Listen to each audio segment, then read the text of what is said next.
All right, now we are live. So we're in that awkward stage where we're just waiting for people to come in, and it's weird. Is it in the group? As far as it's got to be in the group. There's not a link that I can see here. Bear with us, folks. We're first time using the software, trying to figure out where we can get the link to share the stream. You should help us in that endeavor. I think we can share it because you're doing it live in the. No, it's got to be. It's on the page too. On the Mises page. Yeah. Here it is. It's live. Let's see it on the. Boom! We're up to 30 people already, man. That's awesome. Hi, everyone. All right. How's it going, everybody? We're in that awkward stage at the beginning of the stream. We're like waiting for people to show up. It's weird, you know.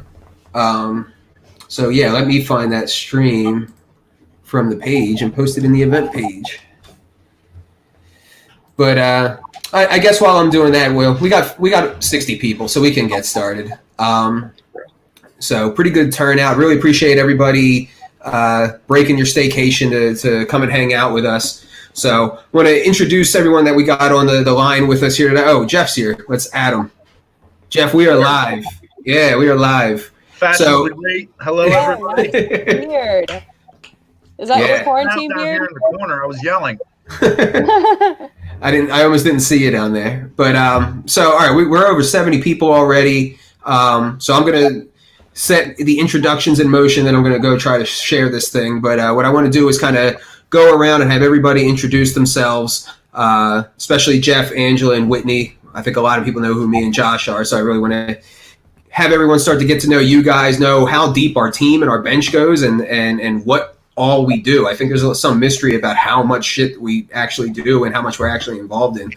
So I will start with myself. Obviously, my name is Michael Heiss. I am the chair and founder of the Mises Caucus and the Mises PAC. Going on almost 3 years now that we've been doing this, about a year of just the PAC being filed. And we are still doing awesome with the PAC, even though the situation is not ideal with the coronavirus, obviously. Mises PAC is still humming along. We've lost some donors, but we're making about $4,000 a month. And, well, I guess I'll get into the bigger picture of what all we do later. But people know who I am, so if somebody wants to take it from me and do an intro, I'm going to look for the stream to share. Guys, Jeff Douglas. I am the national coordinator for the Mises Caucus. I've been here since day one, helping to grow this thing, to help grow the LP in a principled direction. We're here to grow county affiliates, recruit people, get organizers involved. That's where I'm at here with the caucus. Thanks for everybody for being here. My name is Angela McArdle. I am the state coordinator for California for the Mises Caucus, really active in the LP on the state and county level. And if you're listening and you live in California and you have not reached out to me, please do so. Or if you think you're going to move to California because you're a crazy person, I would love to hear from you. Hi, I'm Whitney Davis. I'm a voting board member of the Mises Caucus. I've been in the Mises Caucus since 2018, but a board member since 2019. I don't have a specific role, but I do whatever Jeff tells me to do, or whatever projects that we have going on. So I help out here or there. I live in Seattle, so I'm like you, Angela. I'm one of those crazies. Shout out to the Mecox out there watching. We've been doing a lot of work with LP Washington and starting county affiliates out there as well. So, what's up, guys? Should I also introduce myself? My name is Joshua Smith. For those of you who don't know me, I am a candidate way to answer your own question. Yeah, I know. I'm for chairman of the Libertarian National Committee. I'm currently an at-large representative of the Libertarian National Committee, an at-large representative for the California Committee, also the treasurer of my local affiliate, Contra Costa County. Shout out. I've also been with the Mises Caucus since pretty much the ground floor. I think at the time there was about 100 and some people in the group, and I was lucky enough to bother Michael and the caucus and all of the several hundred followers they had during my chair campaign, enough to get them to endorse me in 2018. We had a good run. We've made a lot of really good progress, and I think we're moving in the right direction, and I'm just happy to be here. Awesome.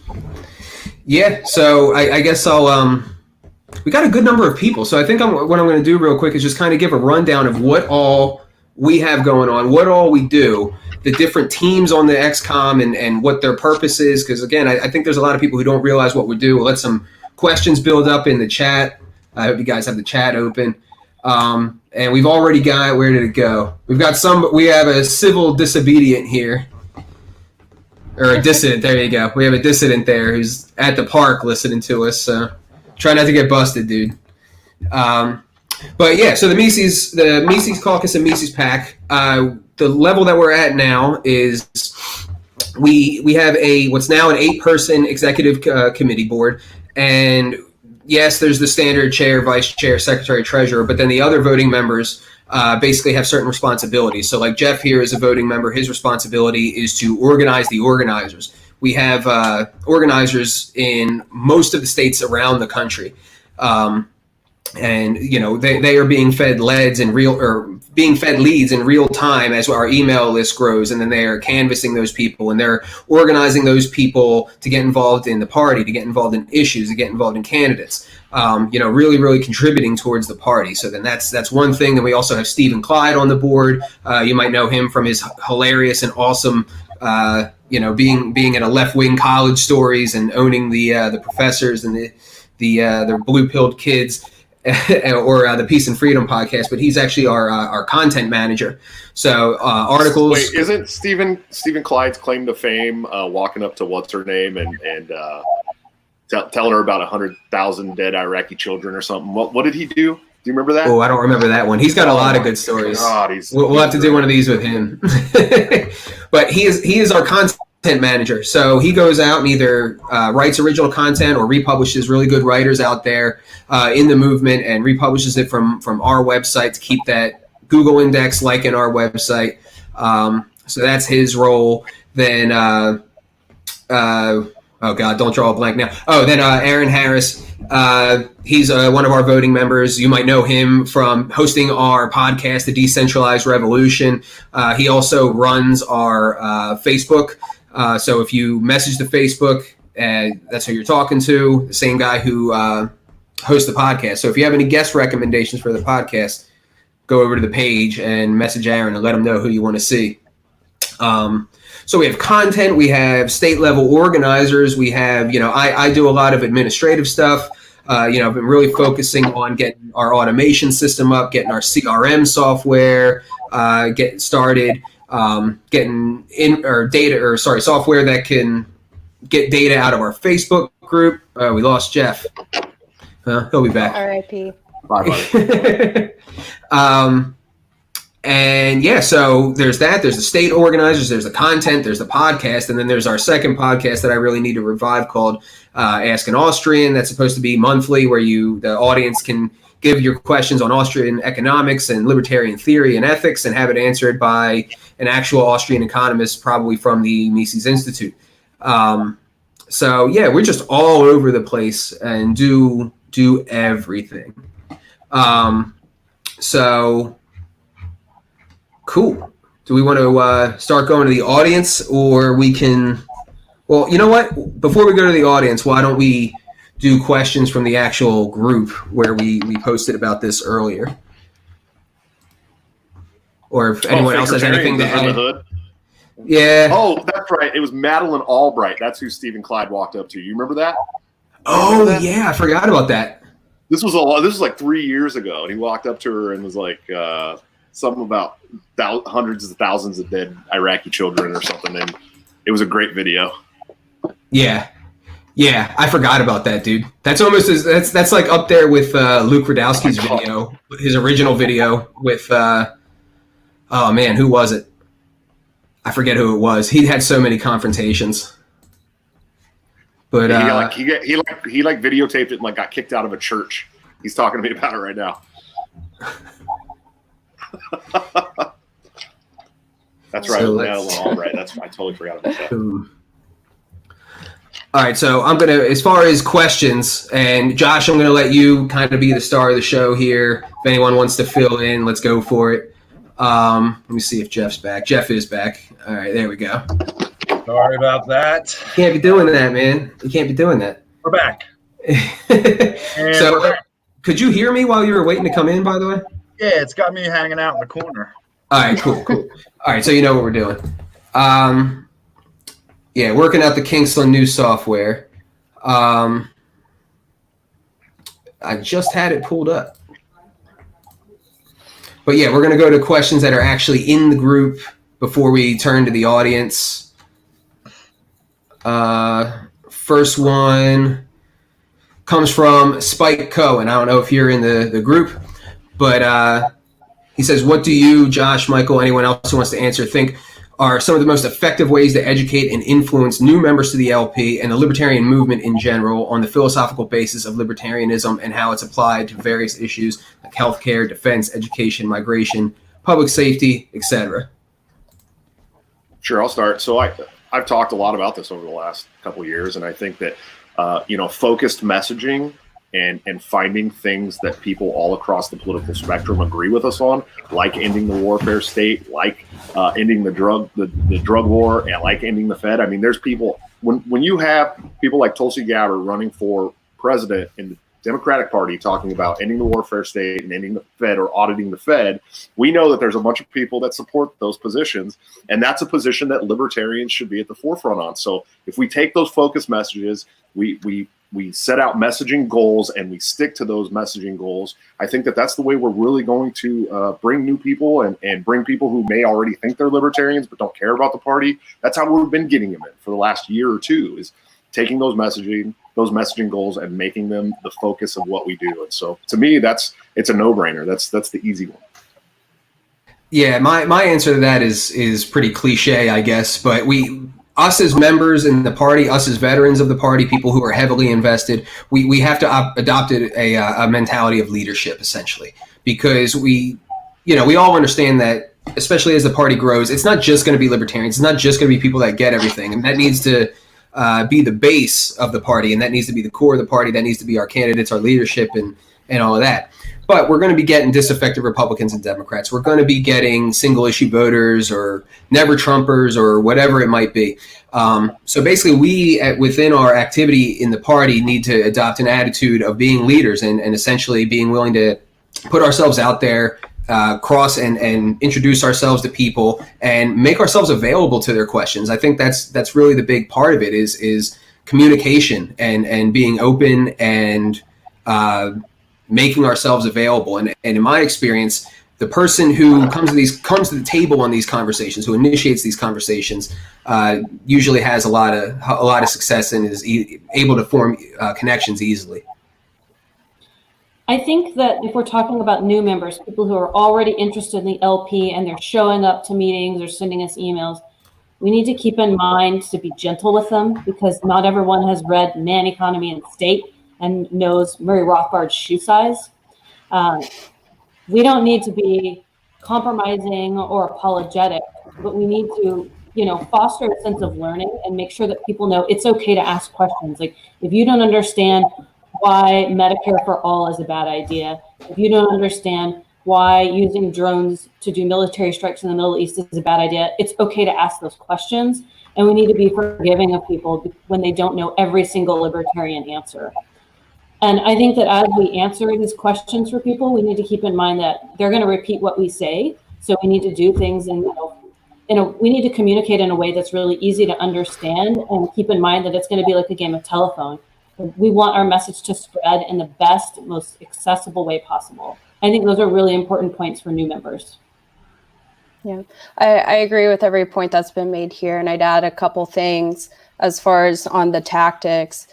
Number one, just being present in your community, being a familiar face. It's really important that you go outside of your keyboards and meet people. And that's illegal, Whitney. Familiar. Oh, well, okay. Or do it anyway, whatever. That's a good point. After this is over, if you want. Number two, something that we're trying to start up here in Washington is to restart college libertarians. And so kind of get them when they're younger and bring them into the LP that way. So those are my thoughts. Jeff, you got a lot of experience here. I apologize. I've got nothing on that. Good Okay. comment. We'll come back to you. Well, no, I'm going to interject with a question here specifically for Josh, because I don't know how I didn't start off with this, but obviously the big news for today was a whole shitload of people got emails saying that the convention was canceled and the room was canceled and everybody's confused. Nobody knows what's going on. So where do things stand with that right now? What is the best information that we have right now on that? It looks like somebody at the hotel just got really trigger happy, to be honest with you. They were going through looking at other events that are getting canceled, and they just accidentally canceled a large portion of our room blocks. But those people have been emailed and told that their rooms are actually not canceled, and that was a mistake on the part of the JW Marriott. So I'm not very happy with the way that they're handling this stuff. It sounds like the COC has had a really hard time dealing with the JW Marriott through this whole pandemic, and they haven't been super forthright with all the information. And then they accidentally cancel a bunch of room blocks, scaring everyone in the party. And so, it sounds like for now we're still on that same trajectory. May 2nd, we will make a definitive decision on if we're going to still have the convention in Austin, if we're going to cancel the convention in Austin and delay it until July, possibly on the tail end of Freedom Fest in Las Vegas, which would be kind of cool, in my opinion. That's really that's what I'd like to see happen. I think the utility in having an in-person national convention, it outweighs a lot of the negatives. And with the room that they're looking at in Vegas, we can all stay 6 feet apart. We can wear masks and hand sanitize and still do our business. So that's an important thing for me, but we won't know until May 2nd what we're doing. And, and I've made it very clear that I'm pushing for an in-person convention. I don't want some rump convention where 300 people show up to Austin and they're only allowed to have 10 people in the room, and those 10 people get handpicked by the chair or whoever handpicks them, and those people get to go in and make all of the decisions on behalf of 1,000 delegates. That's not cool. We're not going to do that. And I'll set up my own rump convention in the parking lot. We can dispute who's as legitimate later on down the road. So I really want to see it done right, and I want to see the delegates get their voice heard. And the only way I know that we can get that done is an in-person convention. So couple of splinter questions off of that. One, I saw both of the emails, the original email saying that everything was canceled, and then the one saying, we screwed up, my bad. But even the one that was from the hotel saying, oh, we didn't mean to do that. The way that they worded that second email kind of led me to believe that they're already renegotiating a new date. Is that the case, or are things on for the date at hand as of right now still? I don't know. I haven't talked. So I had a real long discussion with Daniel Hayes the other day about this. And, I think everybody that's in favor of still having an in-person convention wants to push it back. I think none of us are under the illusion that we're going to be able to have our national convention in Austin, Texas, May 21st through the 25th. I don't think anybody on the LNC is under that illusion. I think Texas just pushed back their shelter in place to the 18th or something. So we'd really be playing with fire if we said we're going to still try to have it in Austin. I don't think that that's really realistically on the table right now. I think more realistically is pushing it back to July and having it either in Austin or somewhere else more free. So that was one of the reasons they were looking at Vegas. Also, Vegas has rooms that are big enough for us to all be inside and still socially distance. Wow. Vegas, still has Freedom Fest right before when they're trying to schedule there. So we would maybe get some really nice distinguished guests like John Stossel and maybe some awesome congressmen and Jordan Peterson. Maybe Jordan Peterson. It would also give us an opportunity to have a lot more media attention because the media will already be there for Freedom Fest. So there's some reasons. So yes, sir. How many states are going to be affected as far as getting the president on the ballot if we do that? Mm-hmm. So the big one was and then a follow-up question, if you could then. Why haven't we made the decision to move this thing to a state that is not locked down and taken all our money and gotten ourselves a hotel in the middle of South Dakota somewhere. Go. Okay. So I'm just going to let you know that usually you ask follow-up questions after I answer the initial question. Okay? Whatever it's called. All right. Okay. No. So the first one. Go with the first one again. Well, ask the first question again. Sorry, I got thrown off there. Which states are going to be affected for ballot access? Sorry. Yeah. So Illinois was the one that we were really worried about, but they actually won a suit there. So now that's not something that we have to worry about anymore. I know New Hampshire for sure. I believe they have to have their candidate filed sometime in June. I've heard some other suggestions where all the candidates can just file in the time frame in June, and then whatever one we pick, they can just they're the ones who can turn in their signatures, or they can alter it. We'd have to trust all the candidates to do that, but there's some other workarounds for some of the states that have some issues if we were to push it back. There's also talks of just choosing our nominee, on the LNC through a RSV vote, or RCV vote.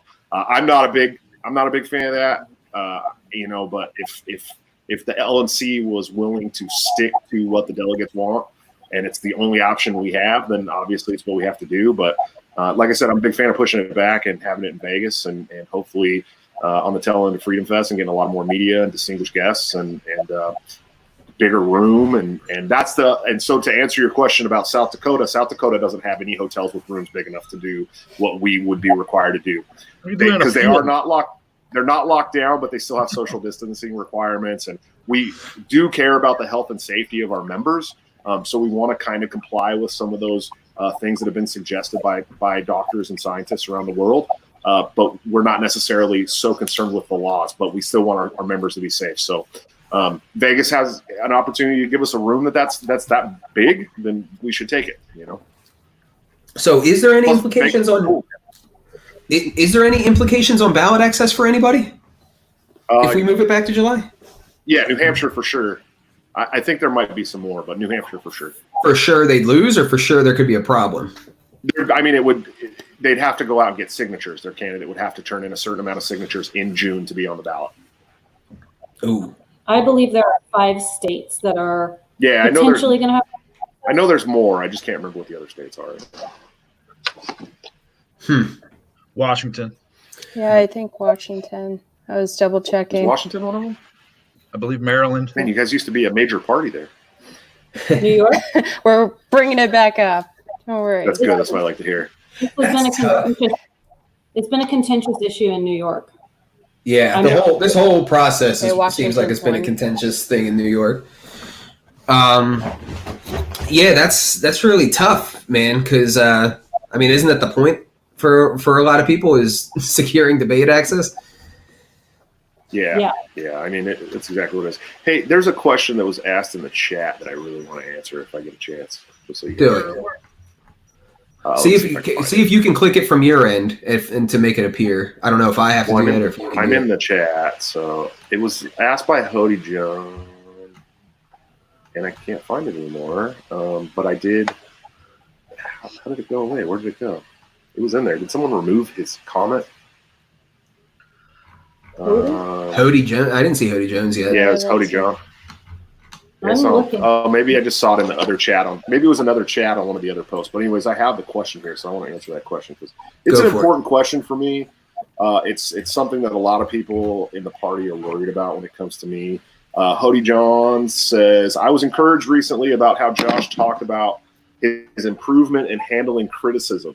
It's something I think a lot of people struggle with techniques and practices. What techniques and practices did he learn that helped him most? So in 2018, I was running for national chairman, and prior to that, I was only a regional rep for LP Washington. I was a publication guy working on Think Liberty. I had never had to take any kind of rampant criticism for anything, really. Nobody even knew who I was. And so when I put myself out there in the spotlight like that, I had a lot of criticism flying at me from every direction. I didn't really know how to handle it. I was constantly defensive. I got in a lot of online arguments, and I know people, that really weighed heavy on their choice of chair in 2018. But some of the things I started doing to make it better was I stopped engaging with people who argue in bad faith. I think that I frantically wanted to prove myself so much in 2018 that I would argue with people that would make ridiculous, asinine claims about me. And it would just turn into these like 200 comment threads, and I just keep going and keep going and keep going. But once I stepped back from that and I realized that my work and the work that I've done with the party speaks for itself, I can engage with people who have valid criticisms and sit down and kind of break those things apart. And a lot of the times I learn something when I engage with people who have valid criticisms on me. There's people all over the country, and even Nick. I mean, I've even listened to some of the things that Nick has said and kind of taken that to heart. He's been the chair of the party for 6 years. Whether you agree with him or not, he knows the processes of the party. And so I had to take a lot of that criticism and sit down and kind of do a lot of self-reflection. And that huge ego hit in 2018 when I got just destroyed at the national convention, that really helped me do a lot of self-reflection. And that was the biggest tool I used, is just stop engaging with people who argue in bad faith. You know who they are. They do it to everybody, and they do it to anybody who becomes successful. And so I just had to stop doing that. And that really changed the course of my online arguments.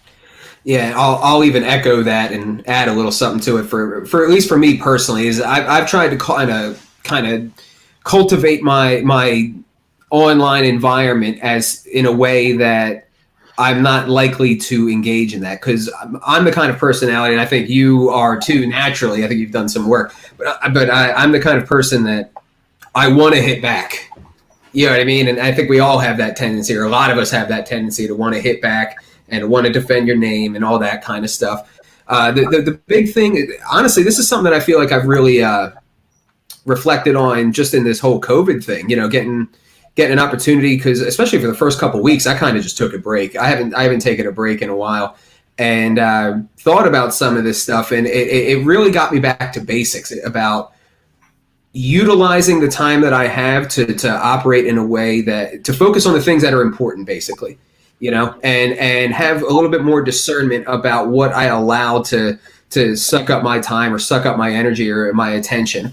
And I was getting sucked into some of that stuff, online stuff, and wanting to do back and forth. And, I was feeling down about certain things or about certain events. And now that I've had some time to reflect, I think just focusing on what's important and keeping the big picture and moving towards that is a big thing.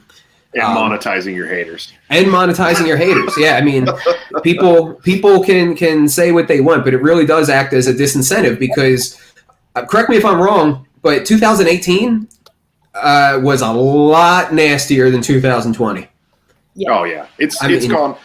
I mean, what can people say this year? I know, especially for you and I, right? So you built this caucus with a lot of the people that are on this call and great other people that are members of boards and various committees and stuff.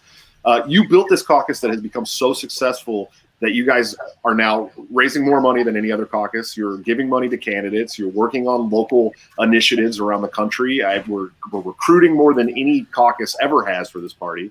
So, I mean, what can people say? And the same for me. I'm the biggest recruiter on the LNC. There's only 2 people in the entire party that have recruited more members than me in 2019. One of those people is a very successful podcaster who we all know named Tom Woods. The other one is literally paid as her job to do membership in Jess Mears.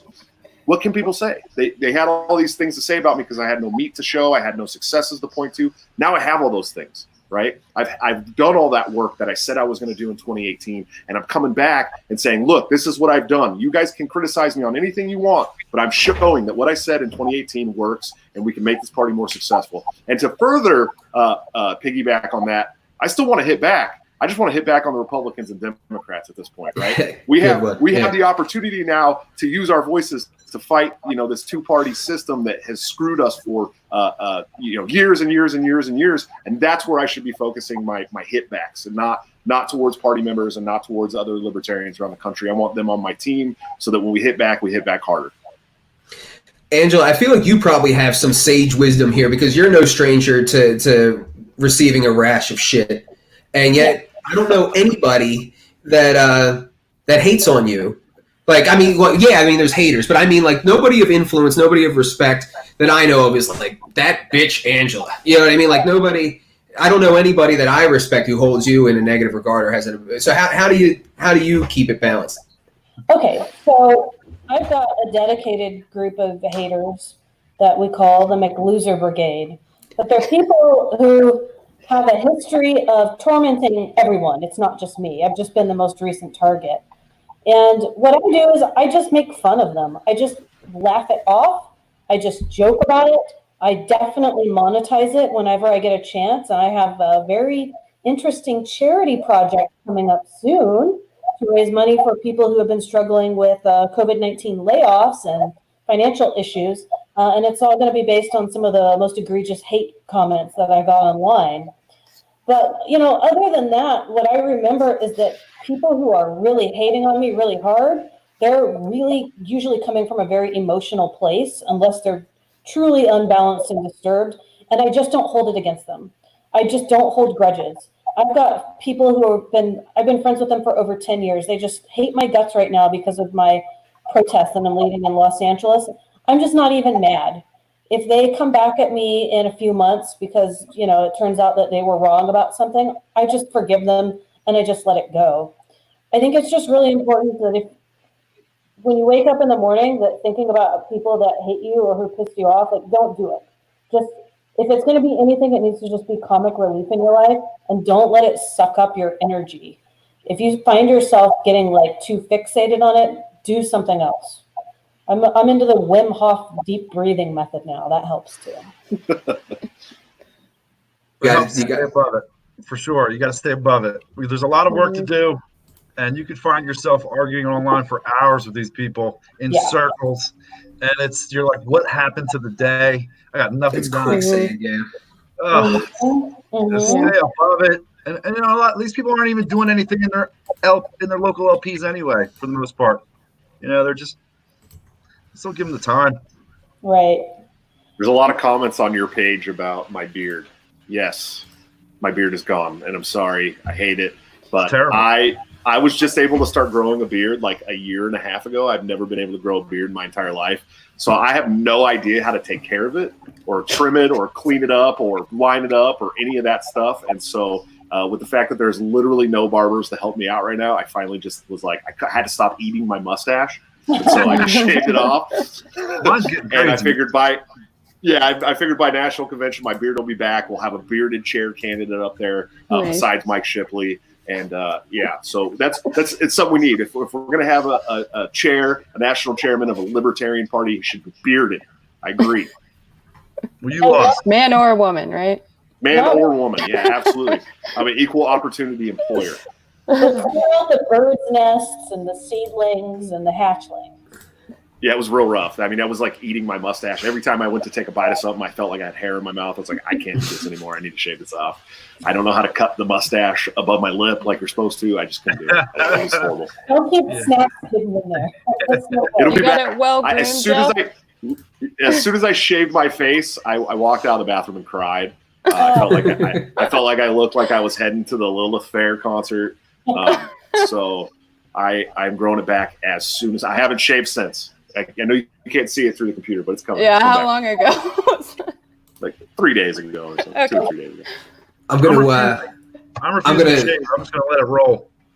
I'm going to move on to another question in the group before we go to the chat. But before I do that, I'm going to do some plugs because we got a decent number of people. If you haven't liked the page already, like the page. If you haven't joined the group already, join the group. The group is where all the action is. That's where we network. That's where we recruit. That's where everything gets done. And if you really want to get involved, go to takehumanaction.com and fill out the form and join our website. And you should be contacted by your state organizer in a short time if you want to get more directly involved. Next question is from Lance Leduc. I always wondered if it's Leduc or Leduc, but he's actually our Leduc. It sounds cool. Yeah. He's actually our Connecticut state organizer, and he addressed this one to me. He said, Mike, I think we all know the short-term goals regarding Josh, Jacob, and the convention. What are some long-term goals for the caucus beyond convention, and how can folks like myself help? Well, let me answer the midterm and the long term on that. So I would say the midterm, which feeds into the long term, we have a three-pronged strategy that we are employing and constantly working towards. So that three-pronged strategy is intra-party activism, issue coalitions, and primarily local level candidates, with the lone exception being president. So intra-party activism, that's the recruiting, that's the getting people involved, that's the harpooning people so that we can get access to their audience, and grow the membership of the party and get them involved with us in our networks and all the people who are doing action. So obviously the primary means of action are the other two. It's the issue coalitions and the primarily local level campaigns. The issue coalitions, I've talked about this a lot. You can affect things at the local level. I don't expect it to be as easy and frankly, I think lucky as I got here locally, but I was able to decriminalize marijuana here in Norristown, Pennsylvania, just by showing up to a few meetings, asking the chief of police how he felt about decriminalization, and printing up language and giving it and emailing it to all of my city council members. So now, that's passed and that's happened, and I have a little bit of credibility, I have a little bit of experience. So now, once all this bizarro stuff is over and I can start going to city council meetings again, I've already got a commitment from a state senator who said he would hear a presentation from me on psychedelic decriminalization. Now, my town is 70% Democrat as far as the voting demographic. So you kind of have to work with what you got to build some credibility, build some street cred, build some connections before you can start to branch out. But there's low-hanging fruit whether you have a Republican-dominated city council or a Democrat. So go with that, build up your platform, and really what it's all about, at least in my opinion, is we all understand that this is a war of ideas, and it's all about representing our ideas and sharing our ideas and spreading our ideas. But I think even more than the ideas is trust. I don't think there's any social cohesion around any ideas at all if there's not some pretense of social trust. So the more that we go out, and again, we have to be the catalyst. We have to go to the progressives and out-progress them. Progressive them. We have to go to the conservatives and out-conservative them in the areas where it makes sense, and build those networks and build that credibility and build that trust. So then once you build the trust, then maybe you can start to make the arguments to pierce the partisanship and the tribalism. And that's how you can get people elected, is by building that trust. So we also have a overall philosophy of decentralization. So that's why we focus primarily on the local level, and it also happens to be where we as a party can be most effective. So that's the midterm. The long term, I don't know if everyone would share my what I think here, but my personal opinion, what kind of catalyzed this strategy for me was that the idea that I don't think we're going to be able to save the ship. Ultimately, I don't think we're going to be able to save the dollar. I don't think we're going to be able to stop all the financial bubbles from crashing. I don't think we're going to stop the further consolidation of power in the executive branch and federal government. I just don't. So to me, what's important then is what happens when that power gets fully centralized and there is a collapse or there is multiple bubble poppings. What do we do from there?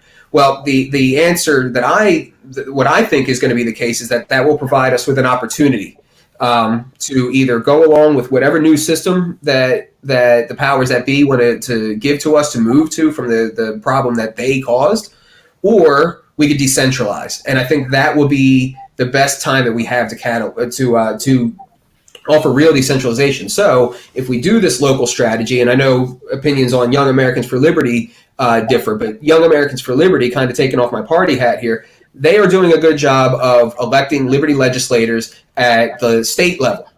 Now, if we do our strategy here in the party right, then we will be able to affect more state level races. And there's, through Project Frontier, identified some very strong state level races. We're close in some areas, but generally speaking, we're not there. However, if you got Liberty people getting elected at the state level, and then you have also Liberty people getting elected at the local level, you are now creating a pathway for wide-scale, long-term decentralization and nullification movements. And that, to me, is what it's all about. So that's my kind of long-winded answer for Luke, or for Lance. What do we say? Leduc. We're going to go with Leduc. Leduce. Yeah, Leduce. Yeah, I like it. Say. I have. Is anyone going to comment on that? Whitney, I haven't heard out of you before we go to another question. I'm kind of on the same page as you, and that's why we're focusing so much on the local level. So when everything, am I allowed to swear on this? Yeah. Well, when shit hits the fan, I don't. When shit hits the fan on the national level, we need to be prepared on the local level. Whether that means having alternative methods or giving more power more on the local level. So. Gotcha. Yeah. All right. So now I guess we can start. Again, if you haven't asked any questions yet, shoot them over in the chat. Now that we got through the questions in the group, we can start asking or answering questions from the actual chat. Let's see here. Let's do MJ Coombs. What's the best way for the LP to advance liberty education web pages, Mises, 10th Amendment Center, anti-war, fee, FFF, etc.? Anyone want to take that? Is he asking what publications we think are the best for spreading libertarian ideals? No, the question is, what's the best way for the LP to advance the liberty education web pages with those as examples? Mises.org, 10th Amendment Center. Well, I think having a list of resources on the website is a great idea, and I'm not sure that we don't do that now. I'd have to go look again, but I think we do that now. I think there's a list of resources on the website now. But there's a publication for everybody out there, every type of libertarian. There's one that's going to appeal to them. So get to know somebody and push the right one. That's really the way to do it. So. Any of you guys? So not the webpage specifically. I don't know if that's really what he's asking for, but as far as those organizations, get involved with your local party affiliates. And if you can host, speeches where you bring in someone from FEE or bring in someone from antiwar.com, I think that would be a really good way of organizing and bringing those two together. Yeah, in-person events are always the best networking. Personally, I think go ahead. Well, and the LP already brings in a bunch of those people to speak all over the country, especially Scott Horton. I went to 26 states in 2018, and I've seen him in at least 7. So, nice. We do that now. My personal, I think we are actually leading the charge on this, to be honest with you. I think we have embraced a role that's different than a lot of people in the LP see their strategic outlook.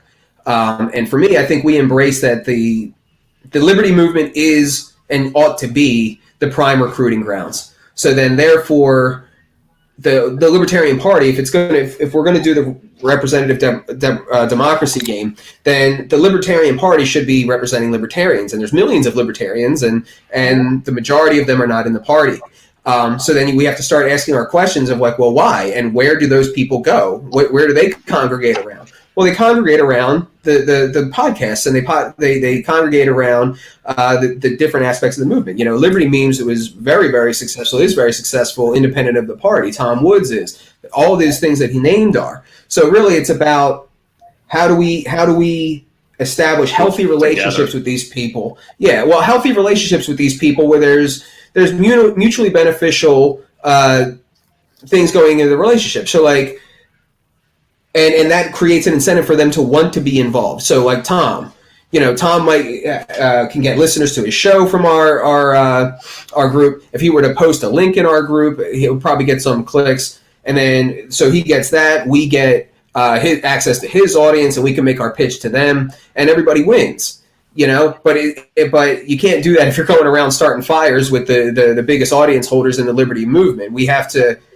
I almost feel like there's an antagonism between the party and the movement. Like the party, elements of the party have this idea that self-identified or small L libertarians are obligated to be here because, we have the title. And I would say membership in this party is every bit as much a customer and consumer relationship as customer and consumers. We have to give them a reason to want to be here. We can't just expect anybody to drop their time, whether it's time at work, time with their family, whatever it is, to come and volunteer for a party that they might not be so sure that they can get something done in. So we got to give that pathway to get something done. We got to give them something exciting.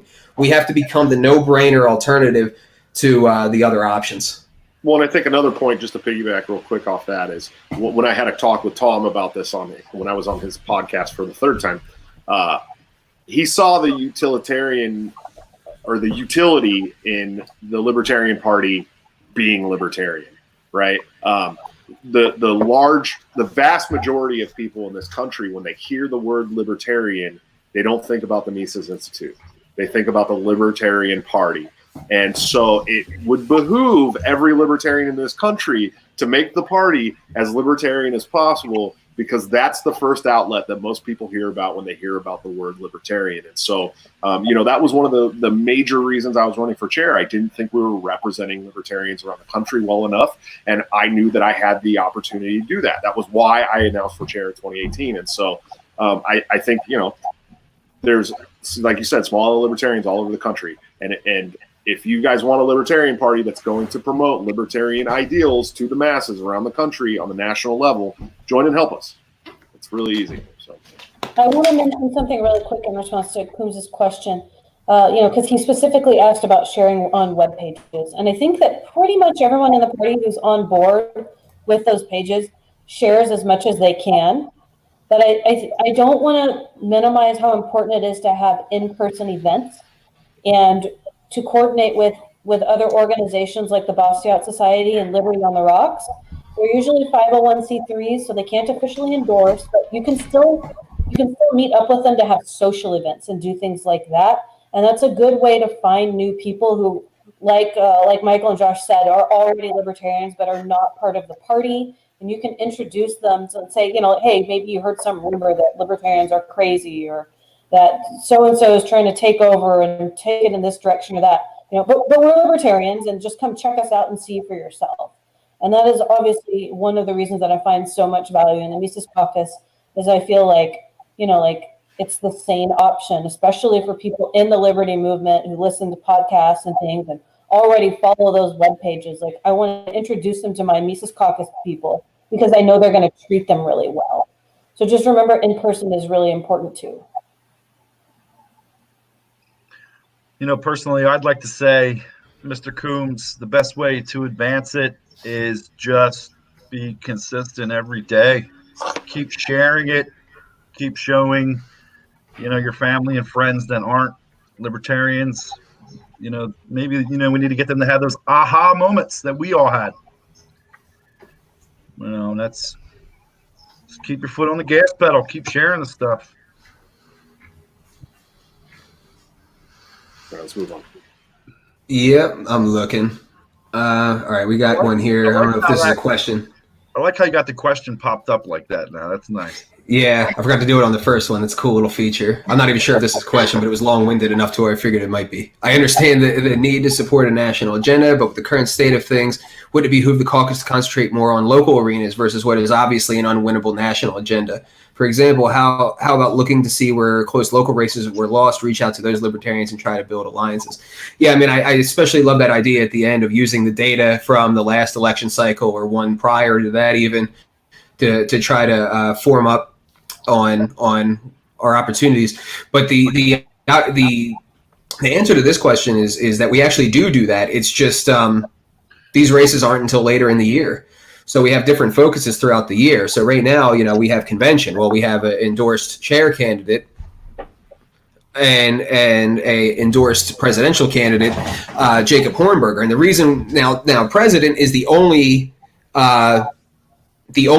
non-local candidate that we support, you know what I mean, actively. We've given money to a couple of federal candidates, but that's not really so much part of our strategy as it is to fulfill a FEC obligation to get a beneficial designation.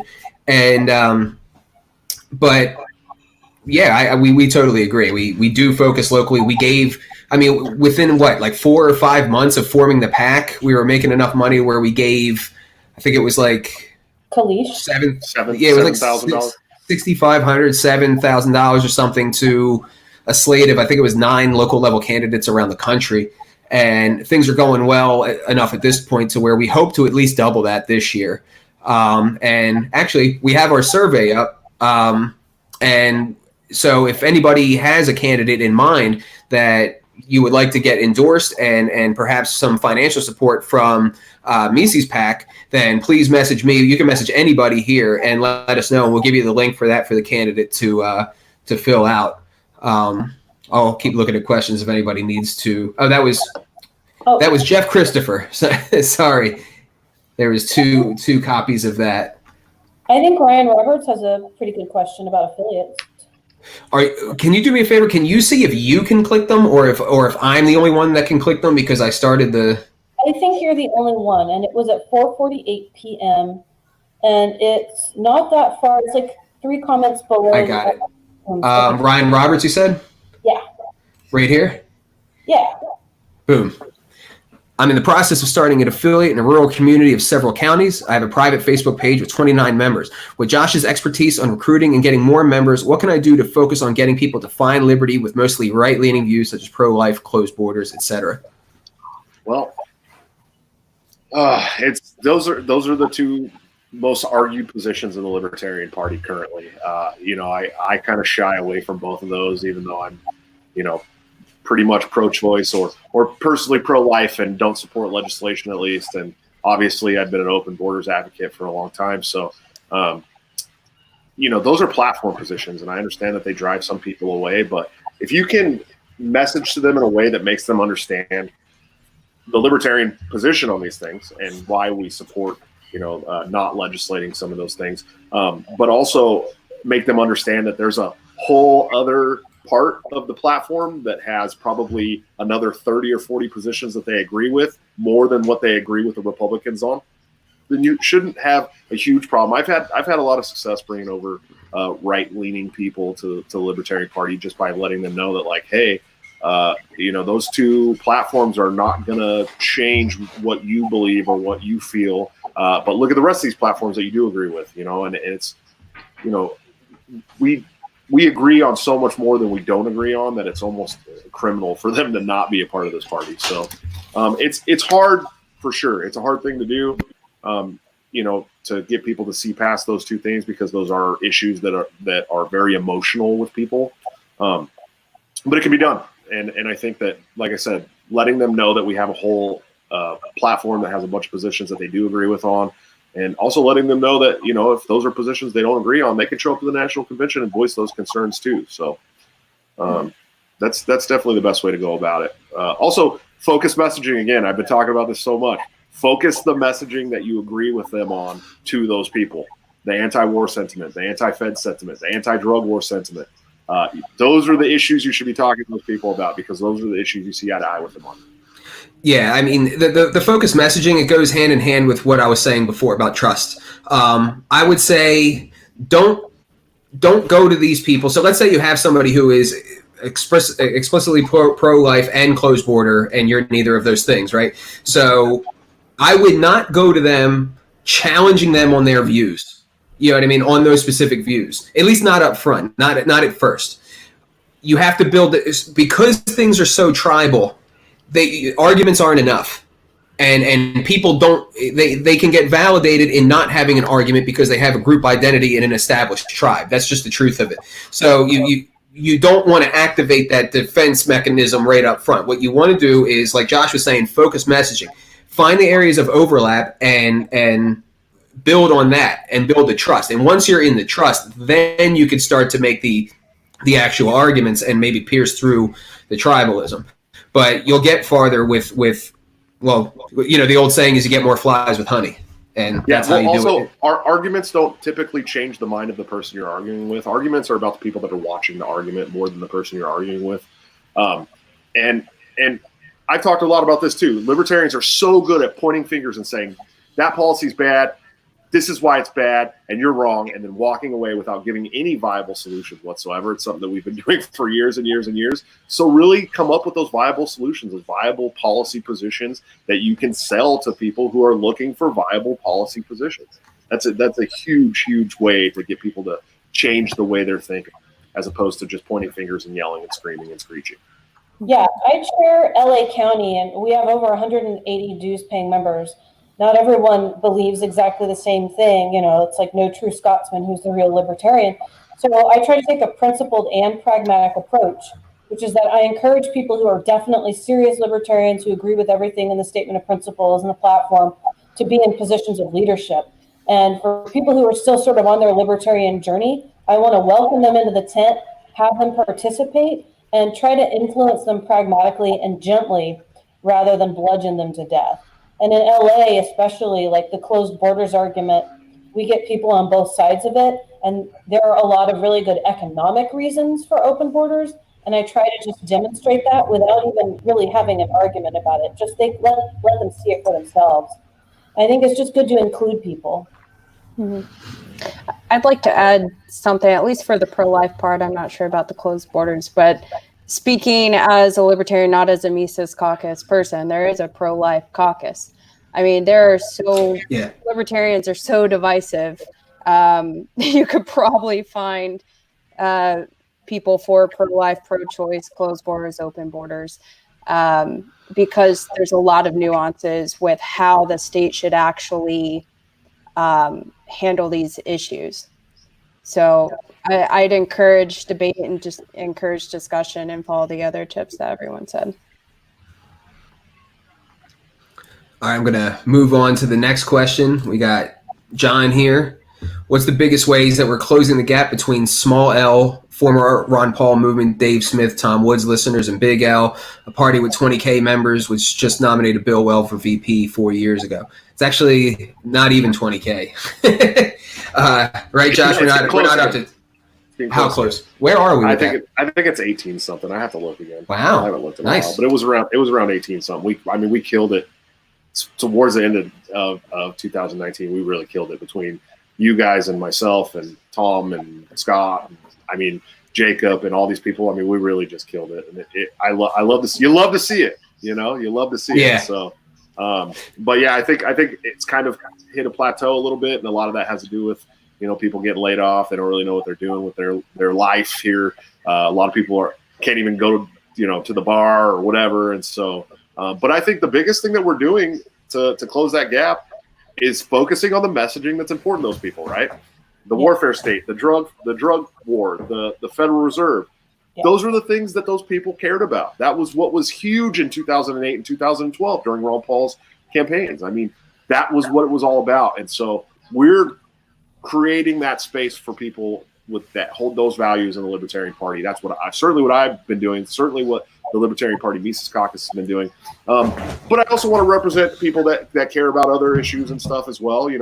That's my disclaimer. But those are the libertarians that have felt jaded by the libertarian movement, the Libertarian Party for years and years and years because they didn't feel welcome. And I think that, just making them feel welcome, talking about the messaging, the policy positions that are near and dear to their heart has done a world of good. Yeah, I would say it's as simple as cultivating relationships. I'm personally lucky now to count Tom Woods among my friends, Jeff Deist among my friends, and that has led to them using their platform to talk about us and support us. And now we can pay it back some and have them on our podcast. And it's a relationship that we've cultivated, and that's what this all is all about. While yes, I am an extreme Ron Paul fanboy, and I'm proud of that. But I'm making a point though. Hang on, it'll make sense here in a second. But at the end of the day, though, with these kinds of things, it's not actually about Ron Paul personally. That's a personal thing for me, but it's not about Ron Paul. It's not about Tom Woods. It's not about Dave Smith. It's about their considerable platforms that they have and all of the people whose attention that they have with that platform. That's what's really important about this. You're losing your mic. What's that? What, you can't hear me? I got you. Okay. I thought Josh was saying he couldn't hear me. I think I've lost all you guys. My connection might be going down. I can hear you. Anyway, so acknowledging that, and for other people to do that. Let's say you don't like Dave Smith or whatever. Okay, you don't have to like Dave Smith to understand that his platform is considerable. and a benefit to the party. You know, everyone talks about, well, we need these votes. Well, more than votes, we need volunteers, because without volunteers, you're not going to get the votes, because you're not going to get the votes because you're not going to have door knockers. You're going to have candidates going to events by themselves with no help. So if there's only 17,000 members, there might be more Scientologists in America than there is registered libertarians. It's ridiculous. And we have the greatest ideas. So I would say cultivating those relationships and forming, again, mutually beneficial relationships with those people who have the platforms to then bring the people in. And here's the thing. We've seen it. So Jacob Hornberger jumped in the race. We quickly endorsed him. And I was in conversations with Tom Woods and Dave Smith and all these guys who agreed to use their platform specifically to promote him. And then what happened? There was an influx of like upwards of 1,500 people within 3 months, which was the largest surge in membership in a non-presidential year in 15 years. You know, and that's because of those platforms. So that's how you do it. It's all relationship cultivation. Anybody have anything to add before I move to another question? Or No, I really think that sums it up. Let's try to fire some more questions. So this one's simple. Of those 20K members, how many are delegates? I'm assuming he means how many delegates go to convention. 1,054 or something. Yeah, 1,054. 43. 1,043. There you go. The amount of delegates that a state gets is tied to the number of members of the state party that they have. So you get more delegates the more you sign people up to your state party. National. Or sorry, to people in your state party members. Yeah. There you go. People in your state. If you want your state to have more delegates to the national conventions every 2 years, sign up for a $25 a year national membership. Then you can become a delegate to the national convention. You can choose things like party leadership, POTUS, vice president nominees, bylaws, platform changes. That's how you give your state a bigger voice, is by giving that $25 a year or more, please, national membership. And that helps the national party survive and do good stuff. So here's another, like a follow-up to that from Bryce that I actually kind of like and think is interesting. Do you think that the delegate count accurately represents the feelings of the whole of the party's membership? Now, no. That's what I was going to say. I think the politically correct answer is to say, well, yes, it's the will of the delegates. But no, there's 1/17 is not a fair representation. You know, there's a certain concession. Well, I'm coming from an anarchist background, but there's certain concessions that you have to make in order to get involved in this whole thing. And that's one of them. We are playing, unfortunately, the representative democracy game. We are playing the party politic game. And there's ways to win those games and there's ways to lose those games. So getting people out, even if it doesn't necessarily represent the whole party, is the name of the game, or the whole delegation or whatever. To take it even bigger picture than 1,000 juxtaposed against 17,000, I always take it back to 17,000 versus like 4 million, you know, in the movement. And then if you talk to those people in the movement and say, you know, why don't you join the Libertarian Party? Like it's our party. Why not? What the fuck? And they'll be happy to tell you. But then in order for us to implement that, we would have to introspect. We would have to admit our faults. We would have to change, God forbid, and all of that. So easy answer is no. But it's all part of the game. There's politicking. Oh, here's one for you, Josh. Here you go. John, what is the biggest distinguishing characteristic between a hypothetical Chairman Smith and Chairman Joe Bishop Henchman? I mean, the glaring differences is the inspirational attitude. I mean, I'm from a camp that believes we need to have a chairman that's inspirational, that can grow the membership base, that can grow the fundraising base, that can get on the news and make other media outlets want to have them on. And I think that I have that in leaps and bounds over Joe Bishop Henchman. I think he's not particularly inspirational. He hasn't really grown the membership base, from my knowledge, almost at all.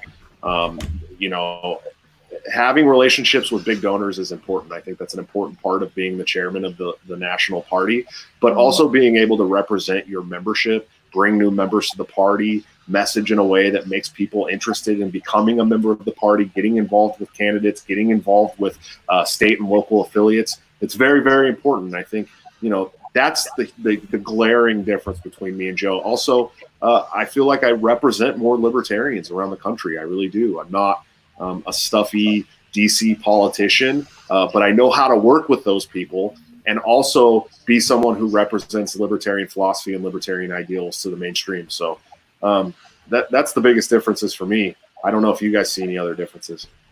Well, I think that especially, after 2018 and, there was so much drama, one of the things that I've seen you do, it sort of relates to, being able to take criticism better, is to reach across,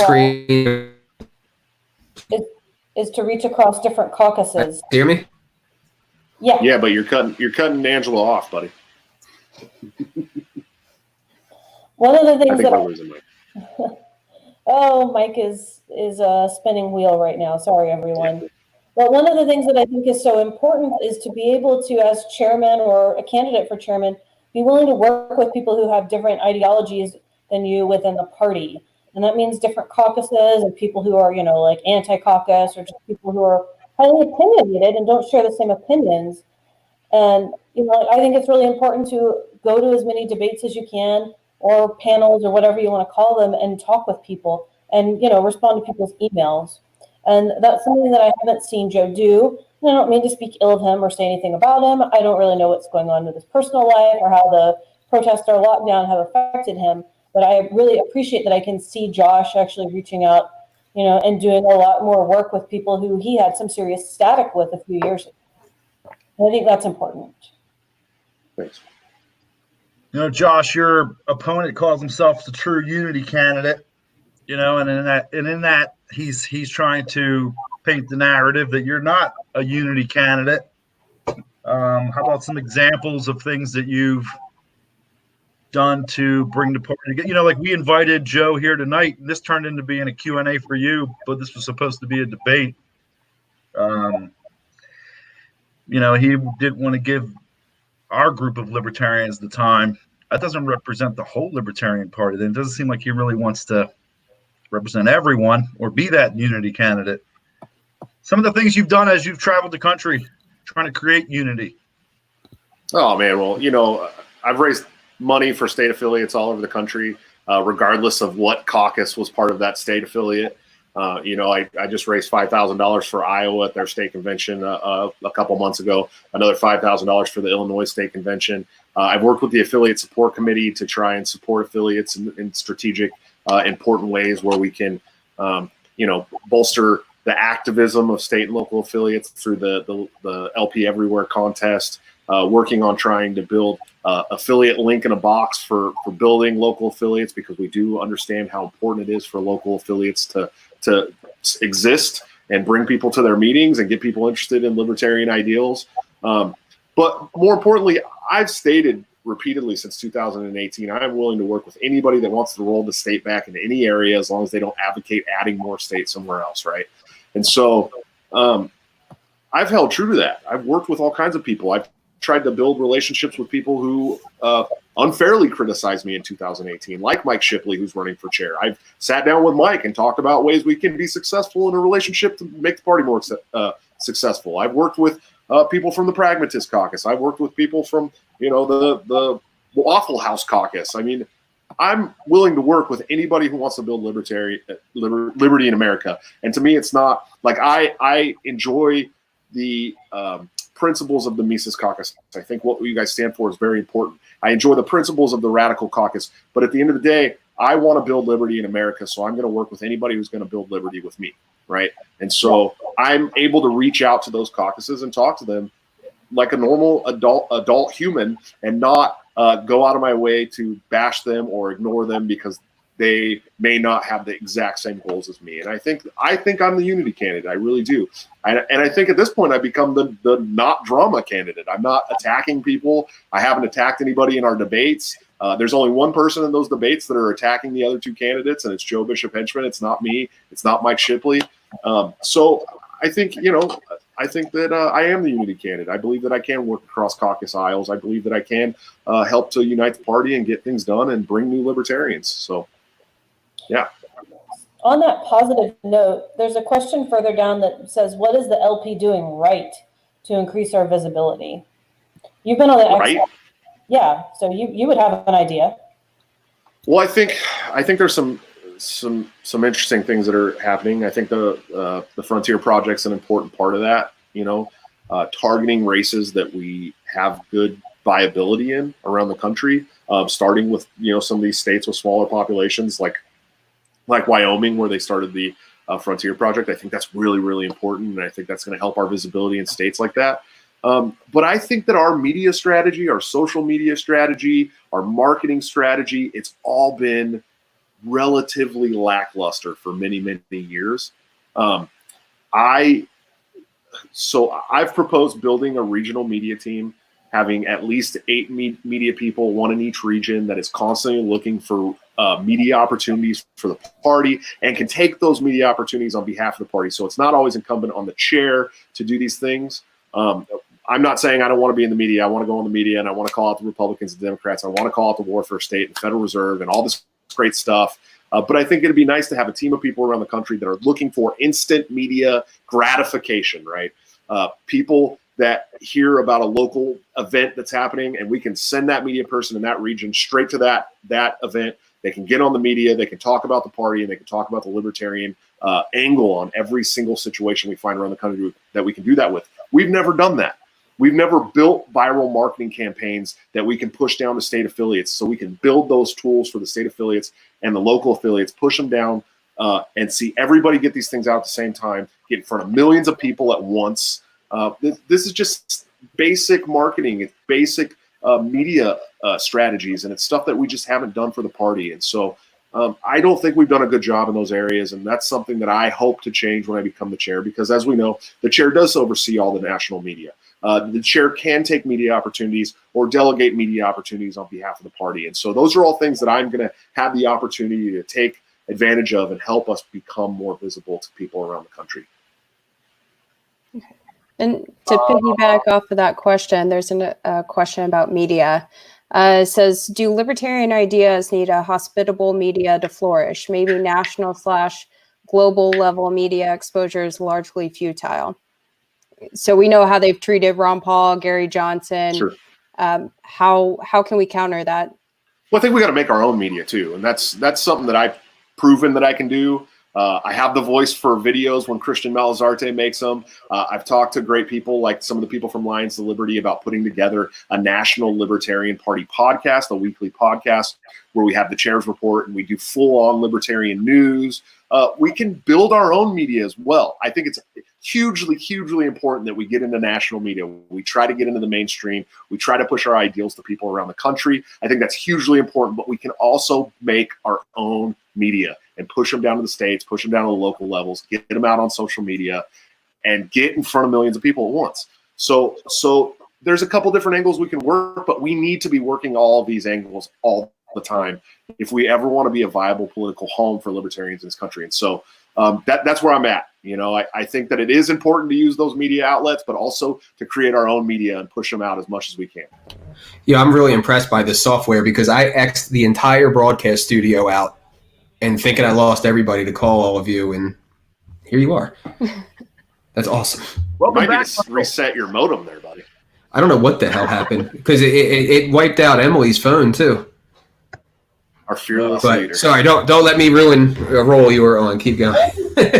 I was good. I ended there. I think that media and attention and visibility is so very important to this party. It's something that we just haven't focused on. I also think that more candidates, better prepared candidates, candidate tools, creating informational resources like using lpaction.org to build videos on how to fundraise and how to build marketing teams and build campaign teams. All that stuff is stuff that candidates can use to become better candidates, to help them become more visible, to in turn create more visibility for the Libertarian Party. There's just so many different things that we could do that are very, very easy that we haven't done. And those are all the things that I hope to take advantage of when we become the next Libertarian National Committee chair. Yeah, I think things are changing, so instead of watching cable news, everybody's listening to podcasts and listening to YouTube and things like that. So I think it's a good opportunity for us for sure. Well, the National Libertarian Party's Facebook page has almost 1 million followers. Now, I don't know about you if you've ever done a podcast. I'm doing a podcast now. I've taken a couple weeks off. I was sick. I moved. We're going to put some more Break the Cycle episodes out, hopefully by next week. But if you've ever done a podcast, you would know that if you started your podcast on the ground floor with 1 million followers, you're going to do pretty good. So there's no reason we shouldn't be taking advantage of these situations. There's just no reason for it. And so when I have that power to do that, those powers vested in me as the Libertarian National Committee chair, I'm going to take full advantage of making sure that we get the visibility that we deserve. I'm still catching up. I'm sorry. Was this the what is the LP doing right and wrong to increase our visibility question? Yep. And then There was one after that. Media. Where was that one? It was on Kush. What time is that? 5:20. It's all good. 8:20. Or yeah, 8:20 for you.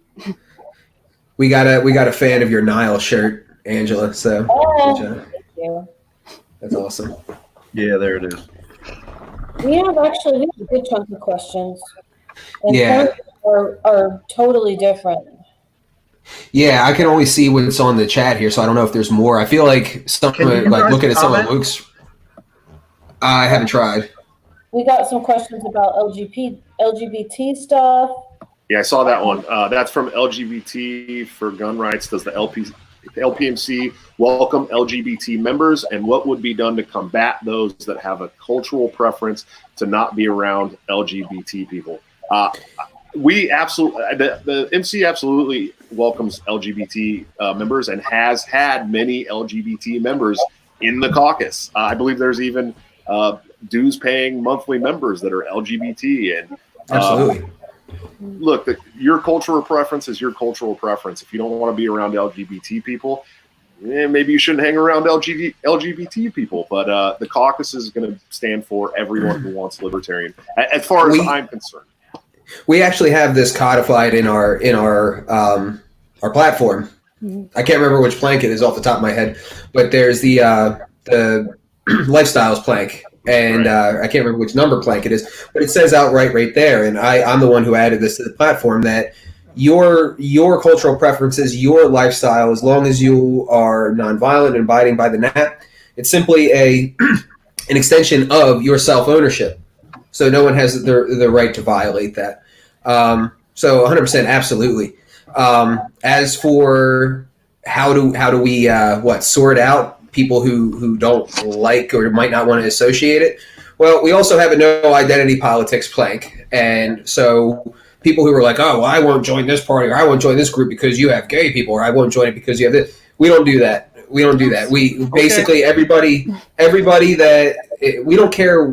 Is if you're down with decentralization, if you're down with Austrian economics, if you're down with advancing the Libertarian Party, if you're down with our platform and our general agenda, then you're cool with us. That's basically how it goes. We don't do the identity politics game of if you're going to do that, we don't really want you.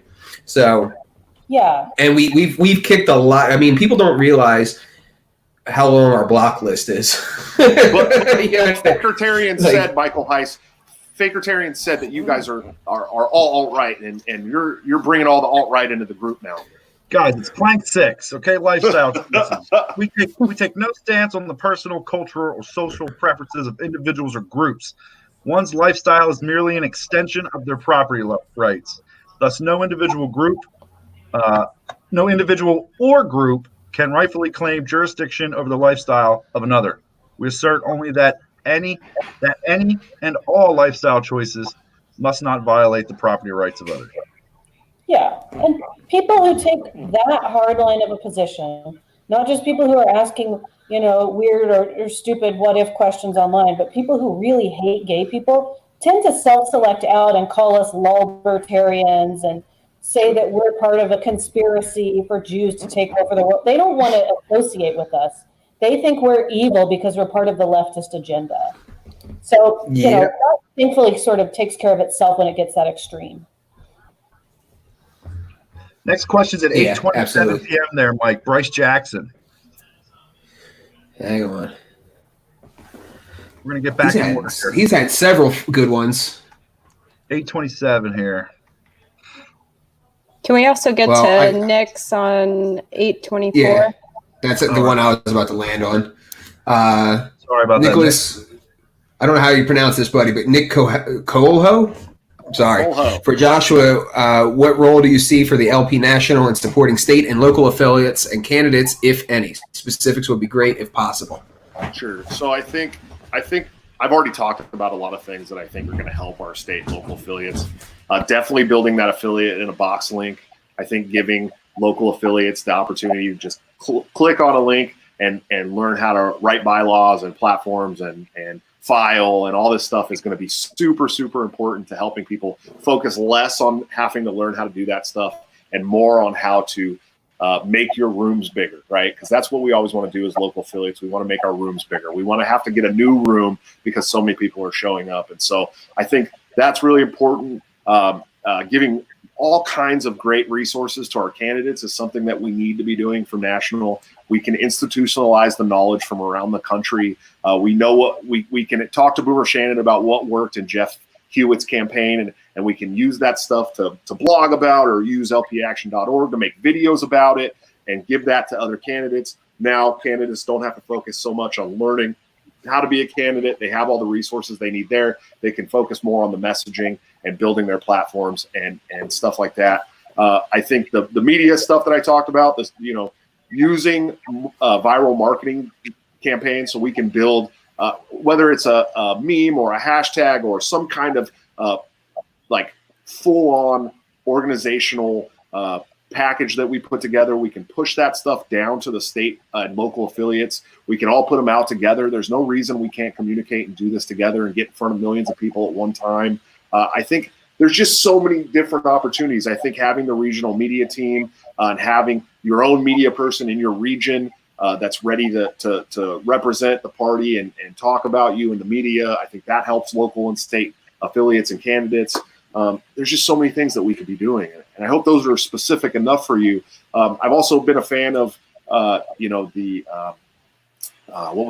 Project Archimedes that we used to do as a party where we were doing these mass mailers and getting people to sign up with their local and state affiliates, and also the national party. Also, the dues sharing was something that I really wanted to look into and see if it's something we can bring back. I'm sure there's a workaround around the FEC stopping that, but kicking back the first year of national party members' dues to the states, I think is a great idea to get states more active and more money. But there's so many different things that we could be doing from national that we just haven't done. We haven't had people that are motivated enough to do these things. And I'm telling you, I'm the guy that's motivated enough to get these things done. And I think people are hopefully starting to realize that. So I hope that answers your question.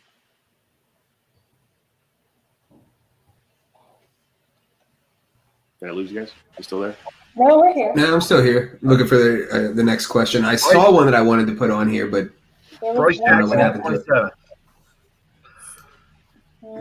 Bryce is So should the LP focus on a single state that leans the most libertarian to finally gain a spot on Capitol Hill or a governor's office? If so, any ideas on which state?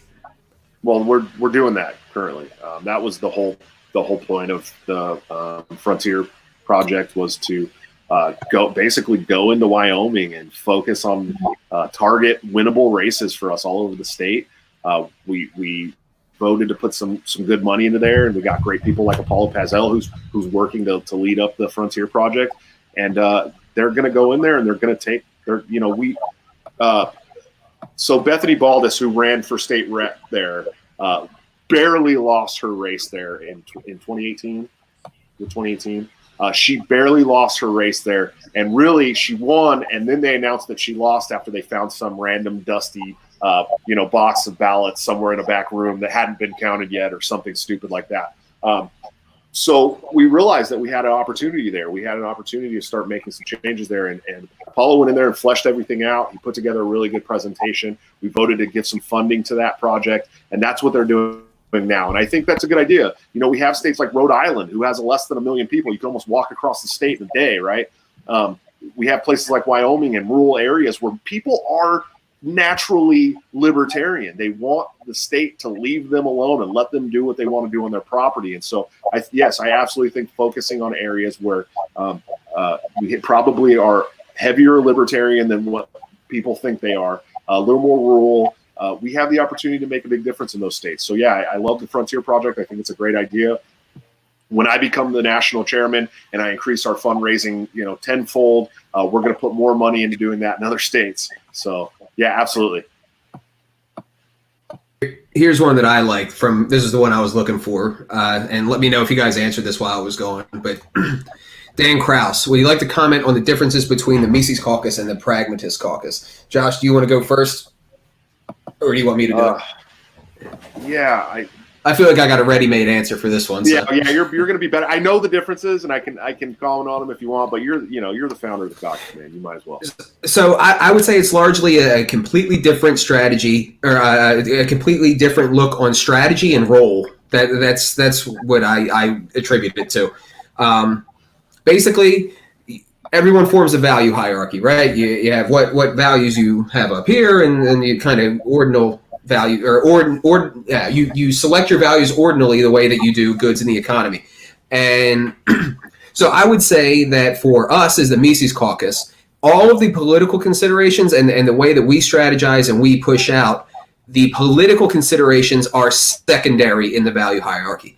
So these things that you hear people talk about, like, well, who's going to get the most votes and who's going to bring in the most money and who's going to get the most media attention, that to me, I don't know if anyone here would disagree with me. But that to me is secondary. I would think that the Prags would see that as primary. Now, for me, it's so secondary to what? To me, it's we are the party of principle. It's so who is going to best represent our principles? Who's going to kind of do what was outlined in that essay, Isaiah's Job? Who's going to give it to them good and hard and let them know that they're down to their last chance if we don't, shape up and change things. So I would say we lead with principle first, and then I would say we also are we are focused on the long term in that what we want is to build the membership. There's almost like a dichotomy between membership and votes. And I use the Gary Johnson campaign as a good example of this. We got 4.3 million votes. I'm not sure what the number of people who came in raw in 2016 was, but I know that there's roughly 1,500 or something like that, maybe 1,600 that are still in the party from 2016.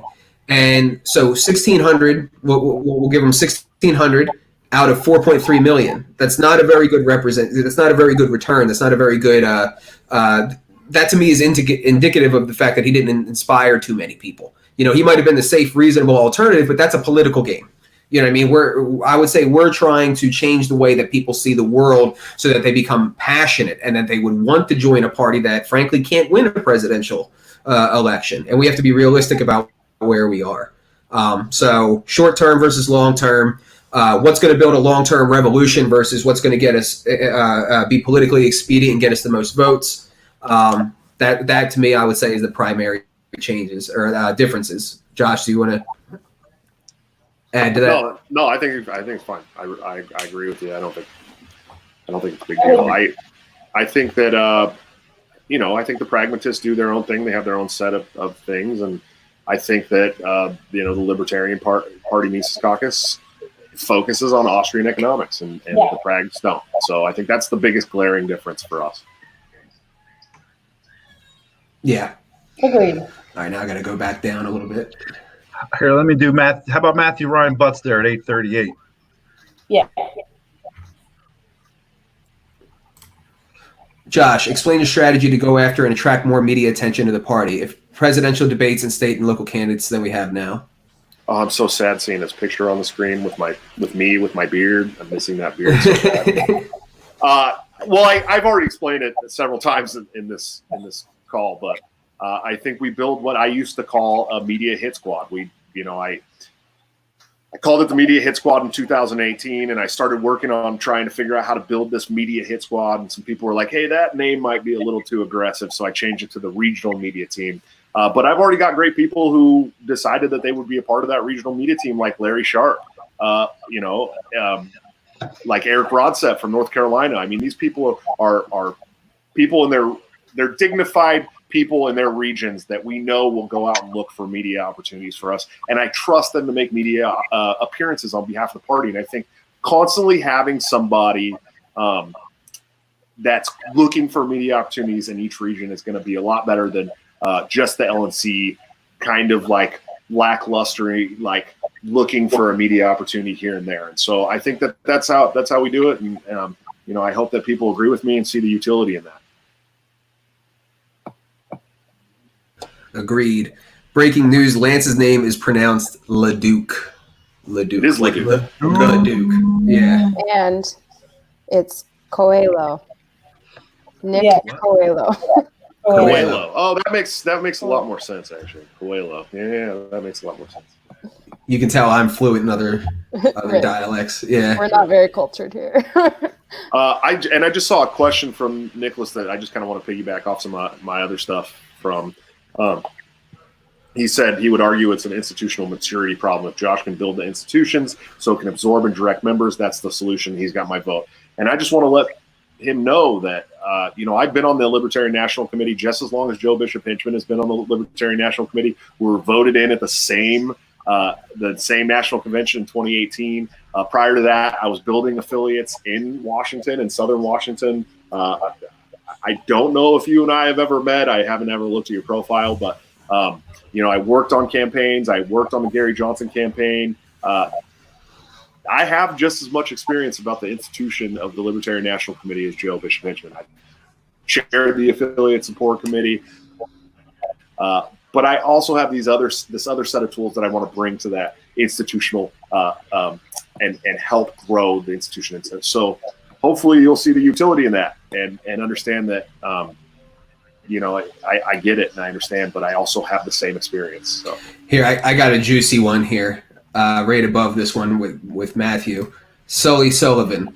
Do you agree with the Libertarian Party platform plank 3.5 that says we condemn bigotry as irrational and repugnant? That's easy. Of course we do. I mean, Ron Paul we always talked about, you know, it's just ugly collectivism. Yeah. Where the rub here is, and I don't even think it's with us per se. It's with libertarianism at large. What's crazy about this is what I'm about to say. We all understand this concept when it comes to heroin. You know what I mean? Like, there's nobody who wants to take the legalization of drugs to exalt heroin. There's just not a single libertarian that thinks that. And likewise, we don't want to legalize all association and disassociation to exalt negative forms of association or disassociation. We're doing it because it's what's logically consistent with the NAP and property rights. And, well, I wouldn't say they're right to be racist, but, like, you do have a right to exclude with your property. And that's probably going to be very beneficial to other property owners that don't do that are going to get all the business that the people who are racist do, you know, chase away. Because it's not really cool to be racist anymore. I mean, just take one look at the internet. You know what I mean? Like, it's not. Can you sneak it by in a couple backwater towns and get, you know, whites only sign for a couple businesses? Maybe, but I just don't believe that it's this like systemic thing that's behind, you know, every door. So yes, that one's easy. Yes, we do. And I think would all agree that we want to personally be in a society where that is not there. I will kind of disagree with you a little bit here, Mike, as far as it's not a systemic thing behind every door. Fine, not behind every door, but it is. There are some laws that are still systemic, like the war on drugs that are. I would say specifically sentencing. I would say sentencing specifically is racist. Yeah, but I agree with that. Absolutely, I think 3.5. Yeah, I agree with that completely, 100%. I'm from Oakland, California, man. You can't grow up being racist there. That's for sure. Or bigoted. We're seeing this play out culturally too, in a really positive way when it goes viral in the media that, you know, Black people were thrown out of Starbucks for loitering. You mean sitting and drinking a cup of coffee or sitting like anyone else is? You know, they get ripped apart in the media. it's okay to say that something is logically consistent, and that's why we put it forth in the party, but have a personal opinion that something is morally repugnant. Just because we don't want to make something illegal because we don't want to use the state to enforce it doesn't mean that we don't find it disgusting. And of course, we want nothing to do with it. We just have to, we need to be ideologically consistent in our arguments, and obviously talk really loudly about our morals and what we do and don't find as acceptable values. Yeah, and like I said, everybody understands this concept when it comes to legalized drugs is not the same as exalting heroin or platforming heroin or anything like that. It's the exact same concept. Here you go. When is the National Libertarian Party going to put together, this is Will Foley, when is the National Libertarian Party going to put together a unified front and at least start broadcasting all of the presidential candidate debates? Oh, God. I'm one of the only people in the LNC that fought for that. Me, Richard Longstreth, maybe John Phillips Jr., maybe Karen Ann Harlos. There was a very few of us that were fighting for that. We've been fighting for that. I think that we should host our own debates for the National Libertarian Party website. There's no reason we shouldn't be doing it. We know the media is not going to do it for us. There's really great opportunities. There's been some really good, even recorded ones. I don't know why we're not doing that. I don't know why people are so against it. But as chair, I'll continue to fight for it. I think we need to, putting those things out from the National Libertarian headquarters, from our website, from the social media. It just gets us more visibility, regardless of what happens. Who likes this candidate or who likes that candidate. Just gets us more visibility, and then somebody might actually get the opportunity to know the candidate that eventually becomes the nominee. So I think it's super important. It looks like we are at the end of the road. Yeah. I have a question. Great. For Josh. Okay. Can you give us any updates on any of the important stuff that the LNC is talking about right now? Obviously, we have a lot of protests and lockdowns and stuff, but what's the LNC focused on besides the convention? The convention. I mean, everybody's just kind of racking their brain, freaking out about the convention currently. It's the biggest thing for us. Every 2 years, it gives us an opportunity to all come together and voice our concerns and choose party leadership and make platform proposals and bylaws proposals. And it's really what helps motivate the health of our party nationally. And so it's a big deal to the Libertarian National Committee. It's a big deal to the Convention Oversight Committee. Those guys, I got to get a huge shout out to those guys. I mean, they are busting their ass right now, and that's the biggest thing that we're working on. It's the one thing that we have to get figured out, because it weighs on everything. It weighs on our presidential election. It weighs on candidates. It just weighs on everything. And so that's the biggest focus right now. Also, the City CRM project, I heard they're kind of kicking that into high gear and getting more people in the queue kind of put in and instituted there, which is really, really nice. Let's see what else. The ASC, where I think we finally picked a winner for our LP Everywhere contest. I'll be sending that check out. Yeah, there's things, but right now that biggest thing is the convention, how we're going to do this, and how we're going to pick our libertarian nominees. And so that's the one thing we're going to focus on right now. Cool, thanks. I feel like a lot of people don't really know, and there's like a Google group you can subscribe to, but Sure. It's like a million messages, and so when people ask, and it's like, well, there's your answer now, you know. Yeah, you can. The Google group is actually our email list. It's a public email list where you can read everything we're talking about in email. If you haven't subscribed to that, I suggest you do it.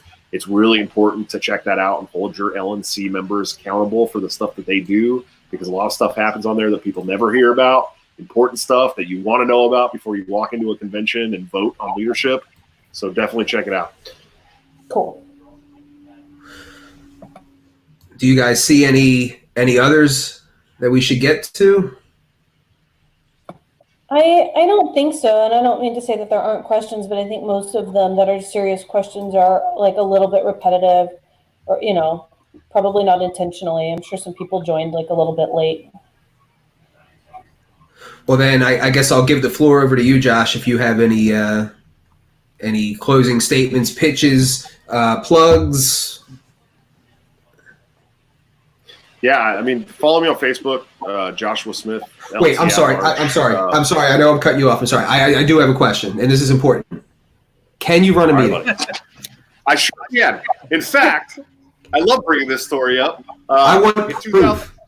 You can reach out to the Oklahoma State Libertarian Party and let them know that you want to know if Joshua Smith can run a meeting, because in 2018 I showed up to their state convention, and on 15 minutes notice they asked me to chair their state convention. Now this was a very contentious state convention, and let me tell you why. There was 3 censure motions. One of those censure motions was on the gubernatorial candidate, the Tiger King. You may have heard of this guy. And so I actually presided over the unanimous yes vote on the censure of Joe Exotic at the 2018 State Libertarian Party of Oklahoma's convention. And it was amazing. It was really, really contentious. We got it done on time in a pretty nice manner. And so, yeah, I can run a meeting. I have no problem running a meeting. I did that on 15 minutes notice without even having the chance to go over the platform proposals, the bylaws proposals, or any of that stuff. So, and I actually used an ice cream scoop as a gavel. So, yeah, it was interesting, but trial by fire. But now that I've been on the LNC, I've watched Nick work. I've had conversations with Richard Brown, the national parliamentarian. I've started, doing my own parliamentarian exercises. I'm much, much better than I was in 2018, and I promise we'll keep conventions extremely fun and interesting.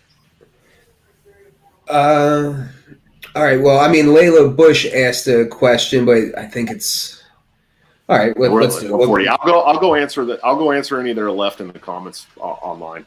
Gotcha. We're at like an hour and 40 minutes already, but cool. Yeah. All right. Well, then I'm down to call it here. Any of you guys have anything you want to plug, or any last things that you want to say?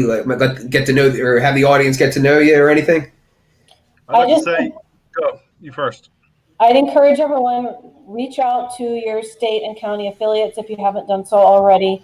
Get involved. I know everyone is stressed out about lockdown and protest stuff in a lot of states. Use it as fuel for fire. Get involved in the difference. Anybody else? I was just going to say, we're busy growing these state LPMC groups out. We've still got a lot of holes to fill in some states. If you're interested in helping, reach out to us. Let's get to work. Let's go. And then I guess I'll reach out to me, and I'll help connect you guys. Hell yeah. And then I guess I'll just close up by reiterating that even despite all of this COVID stuff, we are still moving forward. We've already, we had that money bomb and rifle giveaway that we're doing that, we've ceased all fundraising for the duration of COVID, but we bought the rifle. So we're going to be getting back to doing that. We already bought silver for that giveaway. We're going to be giving some swag. We're investing in our supporters and trying to give back with that. And we just signed a contract to bring on a CRM software. Those of you who aren't familiar with that, I guess the easiest way that I could sum it up is that we have just took a major step in professionalizing the organization and getting our data gathering, data management, data organization up to a truly professional level. So, I mean, it'll take some time for us to learn all the intricacies of that, but that we're doing that. Our website just got completely redone, and there's still new additions that need to be made to that. I'm working on a local level ordinance with the Democrats here that I'm going to present there for the local psychedelic decriminalization. That's one of our big issue coalitions moving forward. So doing everything that we can despite this, and we'll do our best to keep you up to date and informed as the situation around the convention develops. So I guess with my parting words, take human action, like the page if you haven't, join the group if you haven't, and go to takehumanaction.com and join the email list. What's up, Josh? You're gonna let me close out now too? Yeah. Since I tried to, and then you jumped in, you're like, wait. You're right. You know what? I can take a quick second to answer Layla's question about the civil liberties folks on the left. I've had a lot of success reaching out to those people by talking about ending the war on drugs, ending the war, the warfare state. But also, I've been working on crafting messaging that revolves around healthcare, because that's always their biggest issue, and showing how the state intervening in healthcare has actually made healthcare unaffordable for most people. And I've worked with a couple of different doctors on crafting that message. And I think that once I have that message crafted and I can start putting that out, we'll have a lot more success with the left. So hopefully that quick question answers your question. I saw some other people say, no, you wanted to hear the answer to that question. So also, Josh Arizona's on here. I want to give a shout out to him and Bowen Chapel for 3D printing medical masks for people in medical and healthcare around the country. I think that's a really awesome, very virtuous thing to be doing. Anyways, just reach out to me on Joshua Smith, LLC Chair, or on my personal page. I have an open door policy with all of our members and people who are interested in being members. I want to quell your concerns and learn about what you want to see the Libertarian Party doing, and take some of those ideas and bring them to the party and to help us be more successful. So please don't hesitate to reach out to me and talk to me anytime you want to. You get the chance. Thanks, guys. Awesome. All right. Well, thank you guys for coming. Again, Angela here is our California organizer. Josh is our candidate. What do we even call our officer? Jeff is our state team organizer. And then Whitney is our Washington state organizer. So these guys do a lot of work. I'm really proud of them. Thank you guys for coming. Thank you guys for all your help. And take human action. And we'll see you on the other side. See you, everybody. Bye. Peace.